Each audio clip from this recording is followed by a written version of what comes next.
Assalamualaikum warahmatullahi wabarakatuh. Bagaimana kabar teman-teman semuanya? Hari ini kita akan melanjutkan perkuliahan kita tentang pemrograman komputer. Materi pada pekan ini adalah pengulangan atau repetition. Repetition atau perulangan adalah proses yang diulang-ulang. Seperti saat pertemuan pertama, saya memberikan contoh pengulangan itu seperti saat membuat nasi goreng, kita aduk-aduk sampai nasinya berubah warna. Nah, kalau nasi sudah berubah warna, maka kita hentikan proses perulangannya. Sebelum kita bahas lebih lanjut mengenai perulangan, kami akan sampaikan dulu apa yang akan kalian peroleh setelah pembelajaran hari ini. Setelah pembelajaran hari ini, kalian diharapkan dapat menjelaskan penggunaan struktur pengulangan atau repetition pada algoritma. Yang kedua, kalian dapat menggunakan struktur pengulangan pada suatu permasalahan.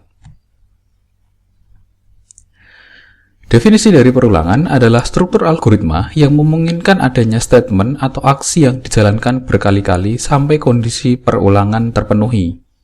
Struktur ini merupakan suatu cara yang efektif untuk melakukan suatu proses yang memiliki pola yang sama dengan baris algoritma yang lebih singkat. Seperti tadi, saya ulang sekali lagi, contohnya adalah ketika mengaduk-aduk nasi sampai berubah warna. Mengaduk-aduk nasi sampai berubah warna pada proses pembuatan nasi goreng adalah suatu perulangan. Contoh dalam matematika seperti ini. Ketika saya meminta kalian untuk menampilkan angka mulai dari 1 sampai 100, maka perintahnya adalah mulai dari inputkan angka 1, kemudian write angka, maka komputer akan menuliskan angka 1. Kemudian kita menginputkan lagi angka 2, maka komputer akan menuliskan atau menampilkan angka 2. Kemudian kita menginputkan lagi angka 3, maka komputer akan write angka 3. Begitu seterusnya, sampai yang terakhir adalah kita menginputkan angka 100, maka komputer akan menampilkan angka 100. Dengan demikian, kita menginputkan sebanyak 100 angka. Cukup melelahkan, apalagi kalau perintah di atas ini tidak hanya mencetak angka 1 sampai 100, 1 sampai 1 juta misalkan. Maka akan sangat melelahkan apabila dilakukan secara manual, memasukkan nilai angka satu persatu. Untuk mengatasi masalah ini, untuk mengatasi masalah tidak efisiennya program, tidak efisiennya menginputkan nilai, kita akan menggunakan perulangan. Contoh perulangan yang akan digunakan di sini adalah penggunaan for. Maksud dari perintah ini adalah kita langsung mulai pada bagian deskripsi, pada bagian deklarasi kita sembunyikan terlebih dahulu. Yang dimaksud di bagian pertama ini adalah for angka 1 sama dengan 1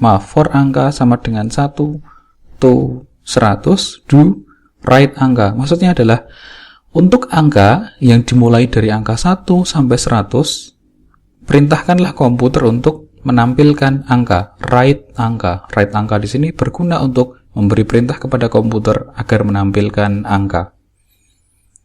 Begitu saja, sudah selesai programnya. And for, lalu selesai. Sekali lagi, perintah write angka ini digunakan untuk menampilkan angka. Padahal angkanya, menurut baris nomor 1 ini, mulai dari 1 sampai 100. Jadi komputer secara otomatis akan menampilkan angka mulai dari 1 sampai 100. Write pada bagian baris nomor 2 menjorok ke dalam. Artinya, write ini adalah perintah lanjutan dari nomor 1. Jadi, sebenarnya baris nomor 2 ini dituliskan di samping sini. Di samping baris pertama. Namun, untuk untuk melihat kejelasan suatu program, maka setelah do, biasanya perintah berikutnya diletakkan di bawah, aksinya diletakkan di bawah. Jadi perintahnya di sini, perintahnya for angka 1 sampai 100 do. Untuk angka 1 sampai 100 lakukan, aksinya di bawah, write angka, begitu. Sekali lagi, perintah ini digunakan untuk mencetak angka, menampilkan angka 1 sampai 100. Kemudian angka di sini ANGKA ini sebagai suatu variabel. Struktur pengulangan atau cara untuk menuliskan pengulangan ada 3, yaitu for, while, dan do while. Namun, yang akan kita pelajari kali ini, yang akan saya bahas adalah hanya for dan while. Yang pertama, kita akan bahas mengenai notasi for. For digunakan untuk pengulangan yang diketahui batas awal dan batas akhirnya. Jumlah pengulangannya juga sudah pasti diketahui. Bisa menggunakan perulangan naik, bisa juga perulangan turun. Kita kembali ke contoh yang sebelumnya. Pada contoh sebelumnya, kita menggunakan perintah for. Kemudian kita tahu batas awalnya 1, dan kita juga tahu batas akhirnya 100. Jadi akan ditampilkan 1 sampai 100 atau 100 angka. Nah, ini yang disebut sebagai batasnya jelas. Perulangannya juga jelas. Perulangannya mulai dari 1 sampai 100. Ini jelas sekali. Itu yang disebut sebagai perulangan yang diketahui, yang jelas. Kemudian kita akan melanjutkan untuk membahas mengenai perulangan for yang bertipe ascending atau naik. Perulangan yang berbentuk ascending atau naik pada for seperti ini struktur umumnya ya. For, kemudian variabelnya, kemudian tanda sama dengan nilai awalnya berapa, kemudian tuliskan to ini berarti kita akan menuliskan nilai akhirnya berapa. Setelah itu do itu harus mengerjakan apa, kemudian aksinya tulis di bagian bawah. Apa yang harus dilakukan oleh komputer. Di bawah ada keterangan bahwa variabel counter digunakan untuk mencacah perulangan nilai awal sampai nilai akhir. Nah, pada bentuk for ini, perulangan increment-nya, kenaikannya adalah senilai 1.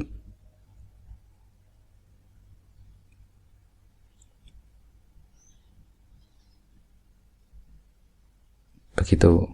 Kita kembali ke contoh yang awal tadi, yaitu menggunakan for angka to 1 sampai 100 do right angka. Nah, di sini yang akan ditampilkan adalah nilainya adalah 1, 2, 3, 4, 5 sampai 100. Jadi kenaikannya adalah 1.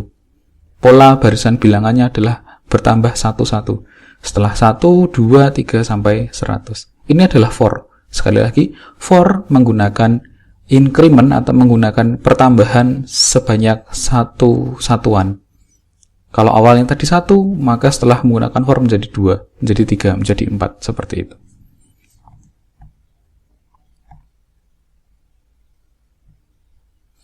Berikut adalah struktur flowchart-nya untuk menggunakan for yang berbentuk ascending. Bagian awal seperti biasa kita mulai dengan start, kemudian kita deklarasikan terlebih dahulu variabel counternya apa. Variabel counter ini pasti integer. Kemudian variabel counternya kita setting awal dulu nilainya berapa.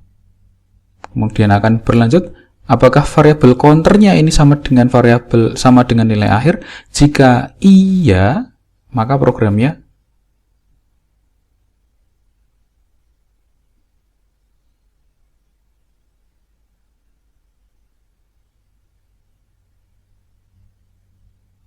saya ulang sekali lagi. Apakah variabel counter ini nilainya lebih kecil atau sama dengan nilai akhir? Jika lebih kecil atau sama dengan, maka benar ya. Kalau benar, maka aksi akan dilakukan. Kalau aksi dilakukan, maka akan bergeser ke variabel counter yang ditambah 1.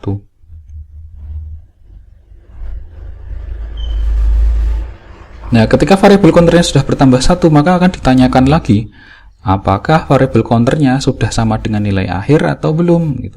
Misalkan variabel counternya sudah sama dengan nilai akhir, lebih besar dari nilai akhir, maka dia akan berjalan ke false. Dan programnya selesai. Nah, pada bagian ini ada yang berbentuk loop, berbentuk apa ini namanya ya? Istilahnya lingkaran gitu ya. Jadi proses di sini akan berulang-ulang sampai kondisinya tidak terpenuhi. Kalau kondisinya sudah terpenuhi, ya sudah stop. Kalau kondisinya sudah tidak terpenuhi, ya sudah stop. Gitu. Nanti saya akan berikan contoh yang lebih konkret pada bagian akhir.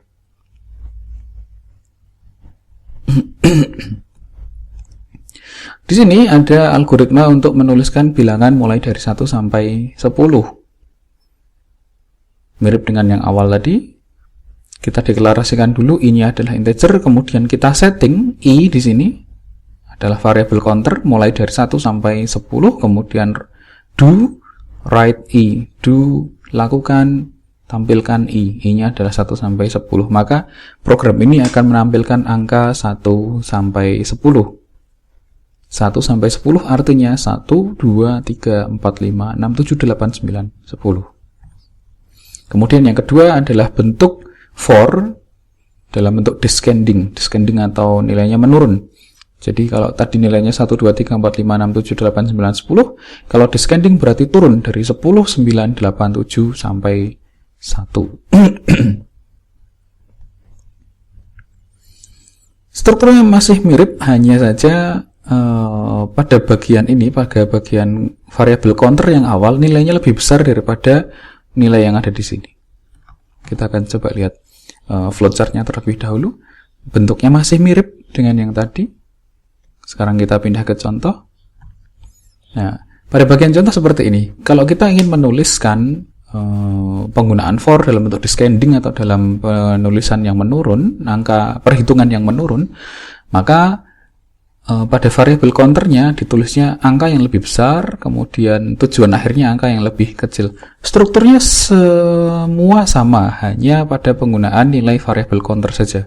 Awalnya lebih besar, akhirnya yang lebih kecil. Maka program ini nanti akan menampilkan angka 10, 9, 8, 7, 6, 5, 4, 3, 2, 1.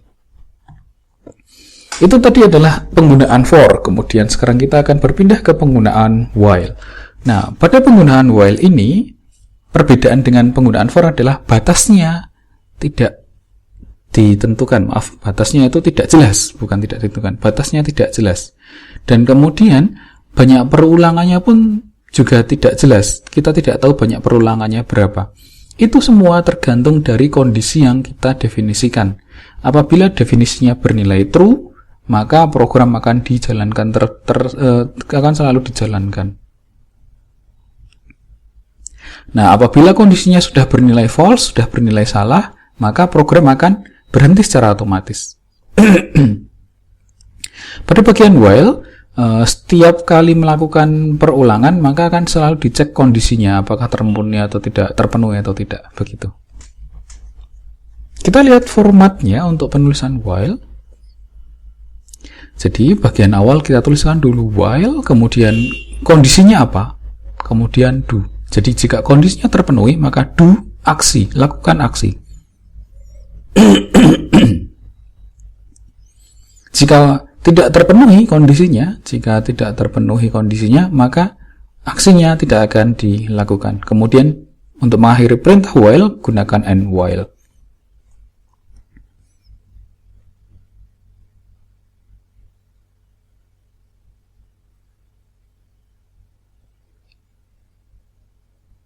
Nah, pada penggunaan while ini kita harus menuliskan increment secara manual. Yang saya maksud sebagai increment adalah kalau tadi saat menggunakan for, maka nilainya akan naik 1 otomatis. Misalkan for i, saya kembali dulu ke yang seperti ini. For i 1 sampai 10, maka di sini akan ada kenaikan nilai i 1 menjadi 2, menjadi 3, menjadi 4 secara otomatis. Nah, pada while tidak. Pada while, kita harus menuliskan increment-nya sendiri. Kita harus menuliskan increment-nya sendiri. Sebanyak berapa kenaikannya? Misalkan kita ingin menaikkan 1, berarti kita nanti harus menuliskan increment-nya high. While, nanti nilainya tolong dinaikkan 1. Atau kita ingin men-setting agar nilainya kenaikannya 2. Misalkan 2 menjadi 4, menjadi 6, menjadi 8. Nah, maka kita harus menyampaikan ke perintah while ini. Hey while, nanti tolong increment-nya dijadikan 2, kenaikannya dijadikan 2. Apabila kita tidak memberikan perintah increment, apabila kita tidak memberitahu while, si perintah while ini kenaikannya berapa, gitu, maka akan terjadi infinite loop atau programnya tidak akan pernah berhenti berjalan. Struktur flowchart-nya yang paling sederhana seperti ini.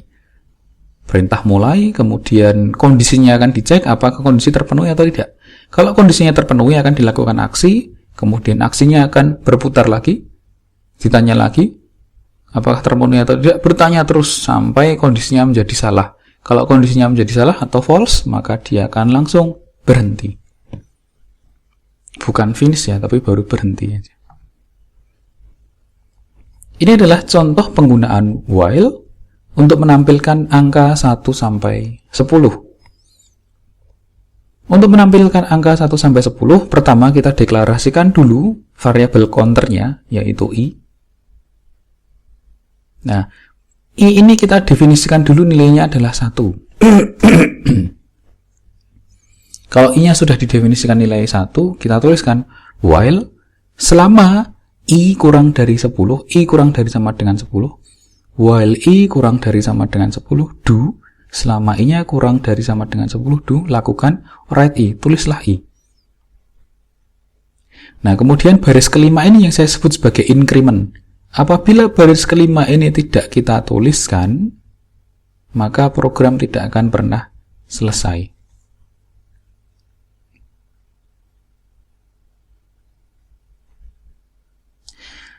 Pertanyaan bagi Bapak Ibu sekalian, nanti silahkan setelah ini dijawab melalui pesan WhatsApp.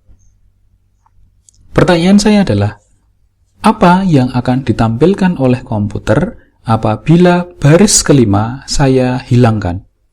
Sekali lagi, apa yang akan ditampilkan oleh komputer apabila baris kelima saya hilangkan atau saya hapus?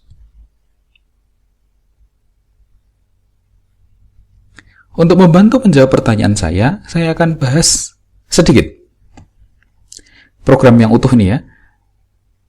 Deklarasi i sama dengan i adalah integer. Kemudian deskripsinya adalah i sama dengan 1, while i kurang dari sama dengan 10, do, write i, kemudian i sama dengan i ditambah 1, and for. Ini maksudnya adalah kita akan menampilkan nilai i. Pertama, i-nya sama dengan 1. Maka kita masukkan i-nya di sini 1. 1 kurang dari 10? Ya, benar. Kalau benar berarti write i. Berarti komputer menampilkan angka 1. Kemudian i di sini masih bernilai 1. Masukkan ke sini. 1 ditambah 1 sama dengan 2. Maka i-nya sekarang sudah berubah menjadi angka 2. Nah, kalau sudah i-nya menjadi 2, i-nya maka kembali lagi ke baris nomor 3.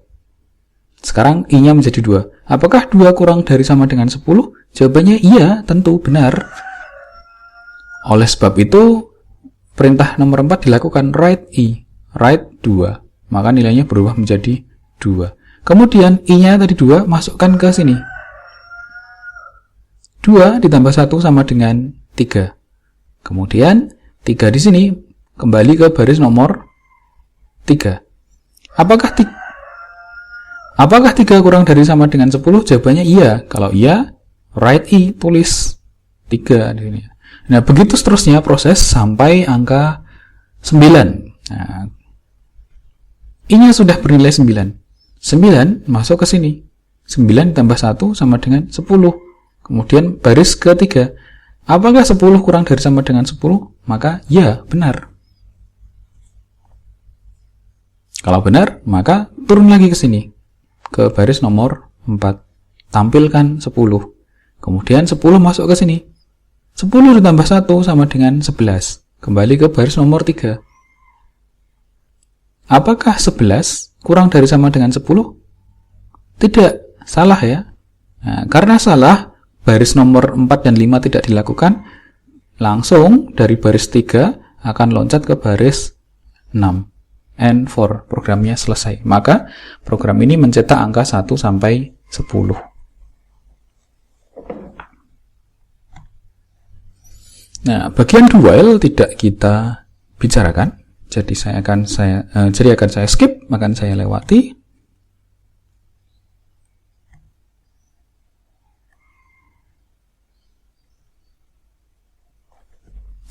Ini adalah perbedaan antara penggunaan for dengan penggunaan while.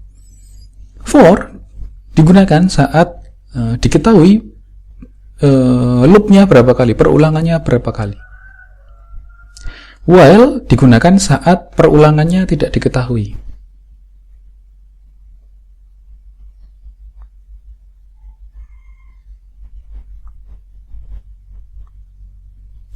Nah, kira-kira kalau kalian membuat nasi goreng, dari memasukkan nasi goreng, nasi yang berwarna putih sampai nasinya berubah warna menjadi coklat atau kemerah-merahan, itu menggunakan for atau menggunakan while?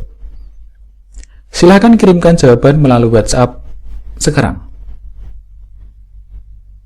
Sekali lagi, pertanyaannya adalah, ketika kalian memasak nasi goreng, kira-kira kalau kalian memberikan perintah ke komputer mengaduk-aduk nasi yang berwarna putih sampai berwarna kecoklatan atau kemerah-merahan, itu menggunakan perintah for atau menggunakan perintah while?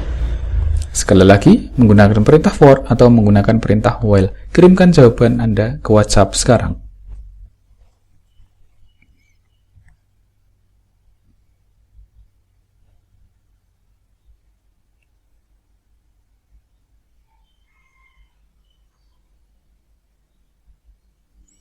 Berikut ini adalah tambahan dari perbedaan antara for dan while.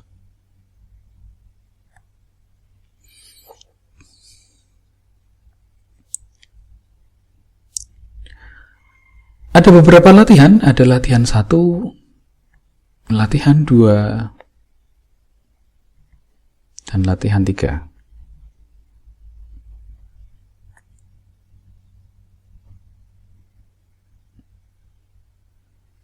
Saya akan memberikan contoh dengan membahas latihan 1 dan latihan 2 setelah yang berikut. Terima kasih. Assalamualaikum warahmatullahi wabarakatuh. Soal 1. Untuk menyelesaikan masalah ini, pertama kita harus menuliskan terlebih dahulu bagian judulnya.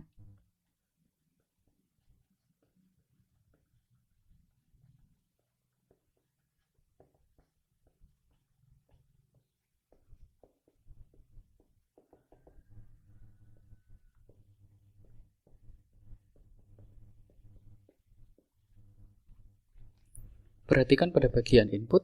Input yang dimasukkan adalah 7, kemudian outputnya adalah 1, 3, 5, 7, 9, 11, 13. Ini semua ada 7 bilangan.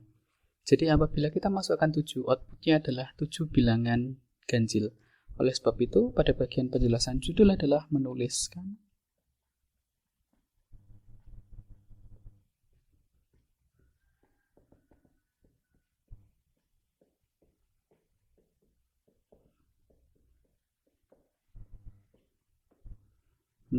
bilangan ganjil sebanyak inputnya. Kita mulai pada bagian deklarasi.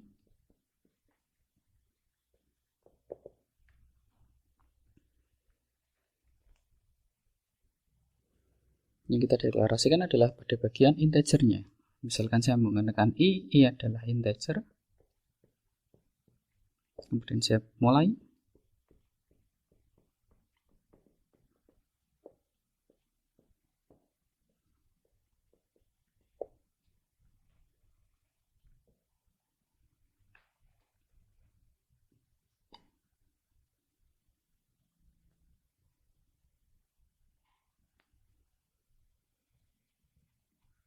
Ada yang lupa, saya harus tambahkan n adalah integer untuk input.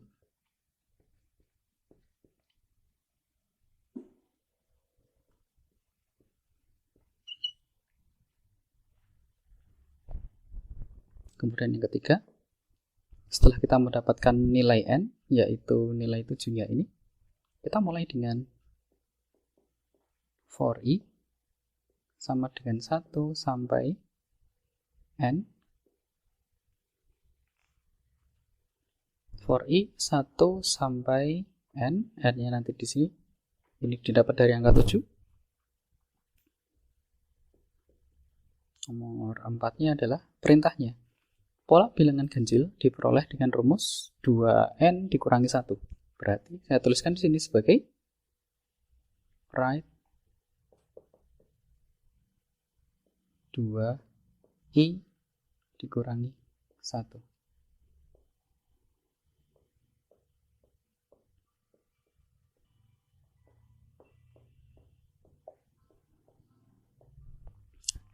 Pada bagian baris keempat digunakan 2i kurangi 1, bukan 2n dikurangi 1. Kenapa? Karena n merupakan nilai akhirnya, 7. Sedangkan i adalah variabel counternya, variabel yang bergerak. Nilai i akan selalu berubah. Baik, kita akan bahas mulai dari awal. Mulai, jelas mulai. Kemudian read n-nya adalah 7. Maka di sini n-nya akan berubah menjadi angka 7.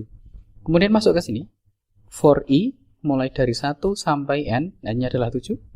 Do, masukkan sini. Nah, i awalnya adalah 1. 1 masukkan ke sini menjadi 2 kalikan 1, 2 dikurangi 1. Hasilnya 1. Sama ya. Nah, kemudian lanjut lagi. I-nya berubah menjadi 2. Masuk ke sini. 2 kali 2, 4 dikurangi 1, 3. Sama dengan yang ada di sini. Berulang lagi. Sampai sekarang sudah ke 3. 2 kalikan 3 sama dengan 6, 6 kurangi 1 sama dengan 5, begitu seterusnya sampai i sama dengan 6. Saat i sama dengan 6 masuk ke sini menjadi 12 dikurangi 1 menjadi 11. Akhirnya i-nya berubah menjadi 7. 7 dimasukkan ke sini menjadi 7 kali 2, 2 kali 7, 14 dikurangi 1 hasilnya 13. Sama. Setelah itu i-nya berubah menjadi 8. Nah, karena i-nya sudah 8 itu berarti sudah lebih besar dari n, maka program ini di stop, dihentikan. Nah, N4 selesai. Begitu juga untuk yang input 10. Saat inputnya diubah menjadi 10, maka ini tinggal diganti menjadi angka 10. Kemudian ini juga akan berubah menjadi angka 10. N di sini juga berubah menjadi angka 10. Namun di sini tetap 2i dikurangi 1. Nah, ini akan berulang seterusnya. Nanti akan keluar 10 buah output. Pada soal yang kedua, diberikan inputnya 8, kemudian outputnya adalah 2, 4, 6. Diberikan inputnya 19, outputnya adalah 2, 4, 6, 8, 10, 12, 14, 16, 18. Nah, kita diminta untuk membuat program supaya ketika dimasukkan 8 outputnya ini, ketika dimasukkan 19 outputnya ini. Nah, kita cermati dulu bagaimana cara menyusun programnya. Perhatikan bahwa yang dimunculkan di sini outputnya adalah bilangan genap yang kurang dari inputnya. Sekali lagi, outputnya adalah bilangan genap yang bernilai kurang dari inputnya. Perhatikan di sini inputnya 8, maka outputnya adalah bilangan genap kurang dari 8, yang lebih besar dari 0. Begitu juga ini. Ketika diinputkan 19, maka outputnya adalah bilangan genap yang kurang dari 19, namun lebih besar dari 0. Nah, kita akan tuliskan judulnya terlebih dahulu.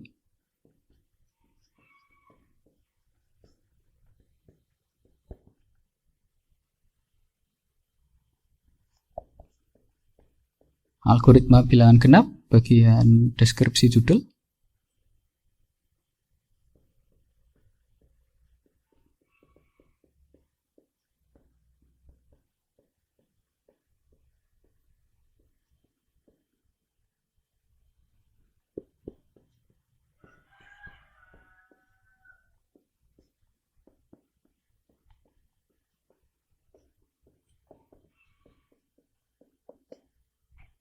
Bagian deskripsi dulu saya tuliskan menampilkan bilangan genap positif yang kurang dari inputnya.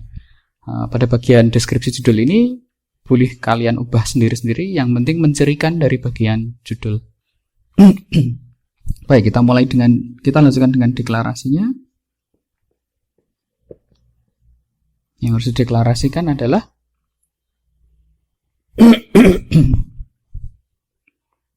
n ini adalah input dan i adalah n adalah integer, begitu juga i juga integer. Nah, kalau tadi pada contoh soal yang pertama, latihan 1, saya sudah memberikan contoh dengan menggunakan for. Kali ini saya akan menggunakan while untuk menyelesaikan masalah ini.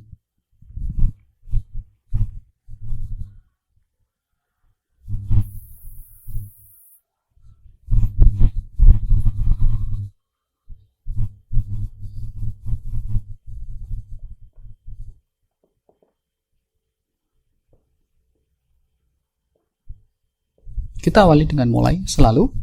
Kemudian yang kedua, karena ada input di sini, ada 8, ada 19, kita berarti harus membaca inputannya.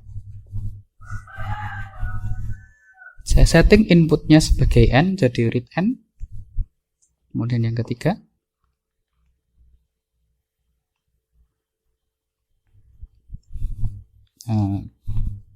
kita lihat polanya dulu ya. Ini berawal dari angka 2, kemudian bertambah 2, 2, 2, terus begitu ya. Nah, maka saya akan tuliskan seperti ini. I sama dengan 2. Ini selalu mulai dari angka 2. Kemudian yang keempat, while I kurang dari sama dengan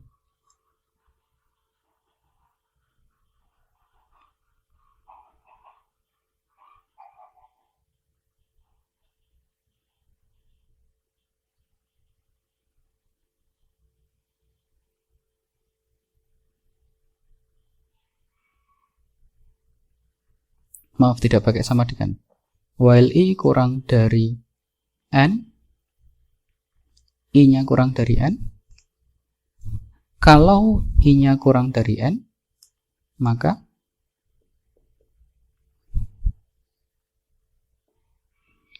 baris kelimanya adalah write I. Selama I-nya kurang dari n, I-nya adalah dimulai dari 2, n-nya adalah inputannya, bisa 8, bisa 19.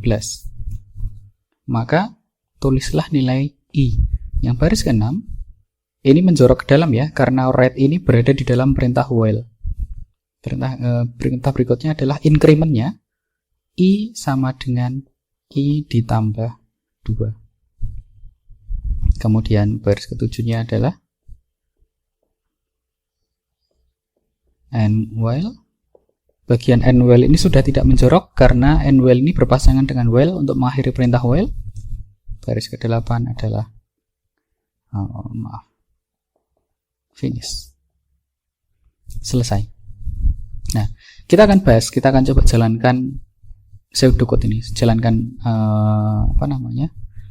algoritma ini. Kita mulai dari read n, kita bahas yang dulu. Read n-nya adalah 8. Berarti di sini masuk angka 8.